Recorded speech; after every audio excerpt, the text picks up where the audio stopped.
Comfort zone से बाहर आकर के प्रार्थना कैसे करें। हालेलुया।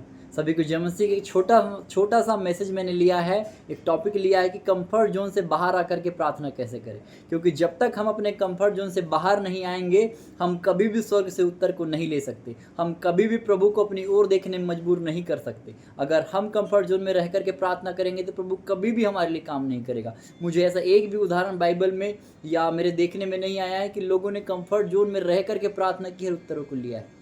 हालेलुया। तो आज हम सीखने जा रहे हैं कि कंफर्ट जोन क्या होता है, कंफर्ट जोन से बाहर की प्रार्थना क्या होती है। हालेलुया।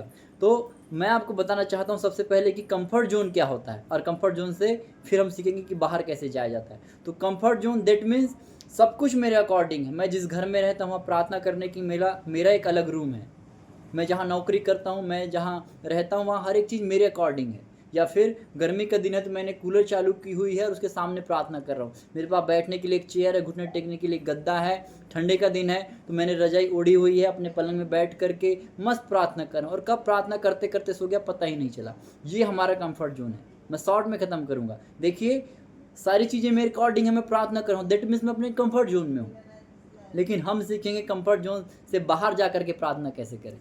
हालेलुया। मैं एक छोटी सी अपनी गवाही देना चाहता हूँ। मैं नौकरी करता हूँ और जहाँ मैं रहता हूँ, करीब हमारे रूम में एक छोटा सा हॉल जैसा रहता है जिसमें 10 से 20 लोग रहते हैं। अगर छोटा रूम है तो कम से कम 10 लोग होंगे, 8 से 10 या 20-25 लोग भी हो जाते हैं। तो अब उसमें मैं कैसे प्रार्थना करूँगा।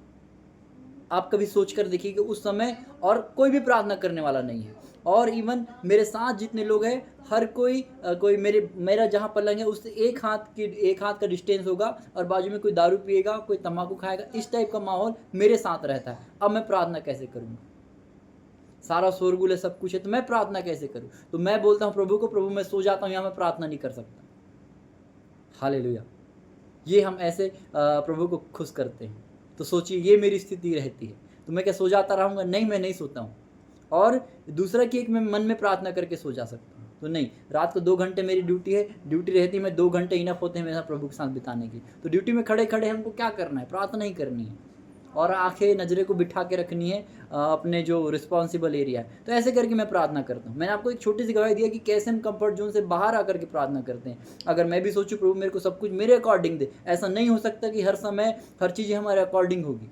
मैं उन भाइयों बहनों कहना चाहता हूँ जो बहुत जहाँ बाहर नौकरी रह करके करते हैं, रूम रेंट लेकर के रहते हैं, वहाँ प्रार्थना करनी है तो कैसे हम वहाँ प्रार्थना करने पाएंगे। हम वहाँ पर सुटेबल नहीं है, सब कुछ हमारे अकॉर्डिंग नहीं है। हम अपने घर में तो कर सकते हैं, लेकिन एक कंफर्ट जोन से बाहर आकर के प्रार्थना करना। तो जब हम देख रहा है प्रभु की यहाँ कुछ स्किल प्रार्थना करने का नहीं है, फिर भी बाहर जा करके प्रार्थना कर रहा है, तो उसका उत्तर प्रभु देता है, उन लोगों से खुश होता है। हालेलुया। तो हमको ये नहीं देखना है कि सब कुछ मेरे अकॉर्डिंग होगा तभी मैं प्रार्थना करूंगा। आपकी हर एक प्रार्थना को उत्तर प्रभु देगा। लेकिन कब? जब हम कंफर्ट जोन से बाहर आएंगे। हमारे पास पलंग है, गद्दा है, सब कुछ, लेकिन फिर भी हम जमीन में नीचे घुटने टेक रहे हैं और प्रभु को दिखा रहे हैं कि प्रभु देख, मैंने अपने शरीर को कष्ट दे रहा है। अगर मैं गद्दे में घुटने टेकूंगा तो मुझे उतना दर्द नहीं होगा, लेकिन मैं जब ज़मीन में घुटने टेकूंगा, मैं पत्थर में घुटने टेकूंगा तो मुझे दर्द होगा, और उस दर्द का फल मुझे मिलेगा। हालेलुया।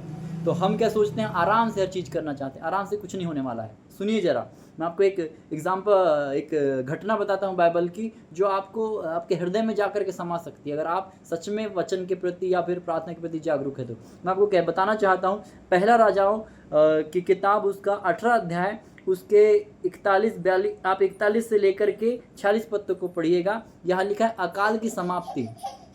अकाल की समाप्ति जब हुई थी एलिया के टाइम में, एलिया ने जब भविष्यवाणी की थी कि, तो पहला राजाओं 18 अध्याय उसका 41 से लेकर 46 पद तक को जब हम पढ़ते हैं तो वहाँ लिखा है अकाल की समाप्ति। तो यहाँ पर जब आप 42 पद को पढ़ेंगे तो क्या लिखा है? तब आहाब खाने पीने चला गया और एलिया करमेल की चोटी पर चढ़ गया और भूमि पर गिरकर अपना मुंह घुटनों के बीच किया।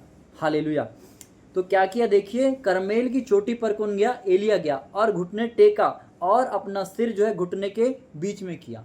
हालेलुया। इसको अगर बैठ करके आप सोचोगे ना तो सोचिए, एलिया कोई हट्टा कट्टा मोटा एक याजक, पास्टर, प्रोफेट नहीं था। लेकिन आज के याजक को देखिए, पास्टर को देखिए, प्रोफेट को देखिए, उनकी बॉडी कैसी एकदम मस्कुलर होती है, एकदम मसल्स बिल्ड किए होते हैं। तो ऐसा एलिया नहीं था। एलिया एक पतला दुबला इंसान था। उसने अपना जो सिर है दोनों घुटने के बीच में कर दिया। हालेलुया। लेकिन आज क्या चाहिए हमको? अच्छा खाना चाहिए, अच्छा पीना चाहिए, अच्छा कपड़ा, अच्छा लत्ता चाहिए। और मैं आपको बताऊं, यहाँ पर एक छोटा सा प्रकाशन में आप देखता हूँ, चोटी जो होती है, पर्वत जो होता है, वहाँ पत्थर होते हैं। हालेलुया। तो पत्थर में एलिया ने घुटने टेक दिया और सिर को अपने नीचे कर दिया, दोनों घुटने के। तो सोचिए कितना दुख भरा वो प्रार्थना करने गया है।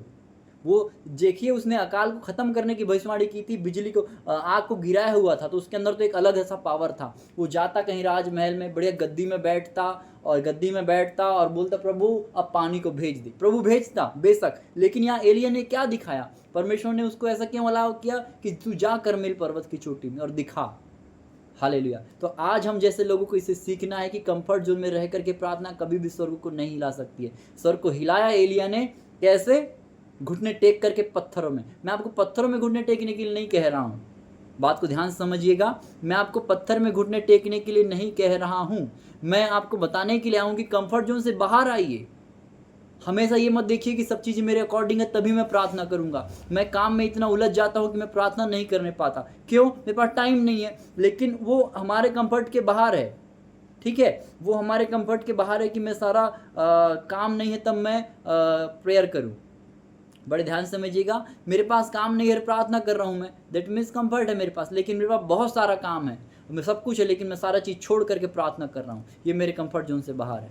क्योंकि मेरे आराम के टाइम में फिर मैं प्रार्थना कर रहा हूँ। दानियेल को देखिए, 3 बार बराबर प्रार्थना करने के लिए जाता था। हालेलुया। तो हमको आज एलिया से सीखना है कि हमको कंफर्ट जोन से बाहर आना है। सारी चीज़ें जब हमारे अकॉर्डिंग होगी तभी हमको प्रार्थना नहीं करना, जब सब कुछ अपोजिट हो। मेरे पास गद्दा नहीं है, घर नहीं है, कुछ नहीं है, फिर भी मैं प्रार्थना करने के लिए उत्सुक हूँ। मैं प्रार्थना करके प्रभु को दिखा रहा हूँ। तो वो आज हमको चाहिए। हमारे पास सब कुछ है, अच्छे लोग हैं, वर्शिपर है, आराधक है, मोबाइल है, टीवी है, कैमरे हैं और मैं वीडियो बना रहा हूँ, ये मेरा कंफर्ट जोन है। लेकिन कुछ नहीं है मेरे पास, सिर्फ एक छोटा सा मोबाइल है, मेरे पास माइक भी नहीं है और मैं वीडियो बना रहा हूँ। ये किसी को दिखाने के लिए नहीं, ये दिखाता है कि परमेश्वर के प्रति हमारे अंदर भूख और प्यास है।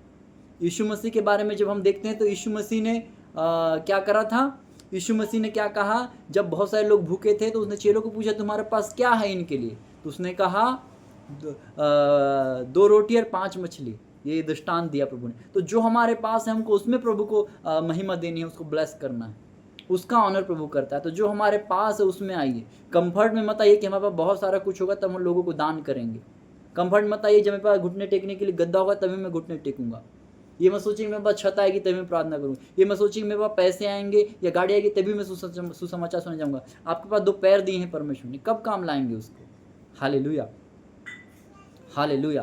तो हमको कंफर्ट जोन से बाहर आना है। आपके पास जो कुछ है ना, मैं कहना चाहता हूँ उसमें उठिए, उसमें खड़े होइए। आपके पास एक जुबान है, 2 हाथ है, 2 आँखें हैं, 2 पैर है, एक बाइबल है, काफ़ी है परमेश्वर का काम करने के लिए। अगर प्रभु ने चाहा तो सारी चीज़ें वो कर करके देगा। हालेलुया।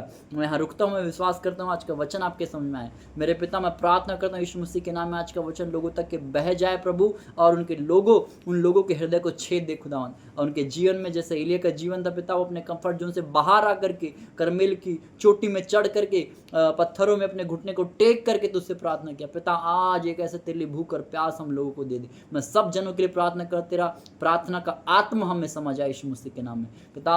मैं भविष्यवाणी करता हूँ जितने लोग इसको सुनते हैं प्रभु, सब लोग घुटने टेक करके प्रार्थना करने वाले हो जाए। वो किसी चीज़ की परवाह ना करे, सिर्फ तेरी परवाह करे। मैं धन्यवाद ना आप ऐसा करने जा रहे हैं। आपने प्रार्थना धन्यवाद तो दुआ यीशु मसीह के नाम मांगता, आमीन। सबको जय मसीह की। God bless you all.